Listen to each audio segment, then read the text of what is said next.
Садыр Жапаров уулунун тажыясына катышат. Жаза аткаруу мамлекеттик кызматы камактагы саясатчы Садыр Жапаровго баласына тажыясына катышууга уруксат берди.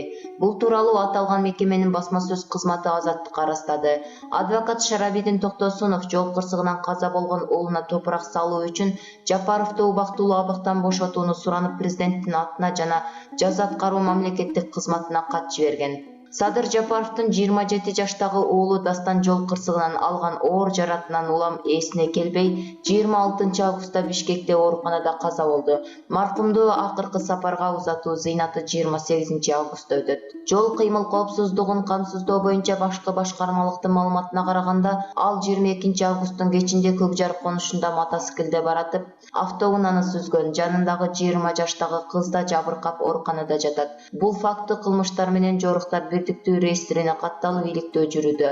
Кумтөр маселесине байланыштуу өкмөттө каршы чакырыктар менен белгилүү болгон Садыр Жапаров 2013 жылы Караколдо митинг уюштуруп, Ысык көлдүн ошол кездеги губернатору Эмилбек Каптагаевди барымтага алган деген айыптын негизинде 2017 жылдын мартында камакка алынган. 2018 жылы июнь айында 11 жыл 6 айга кесилген. Быйыл мартта апасы кайтыш болуп барып топурак салууга уруксат берилген. Буга чейин Садыр Жапаров атасынын жаназасына катышууга уруксат берилген эмес.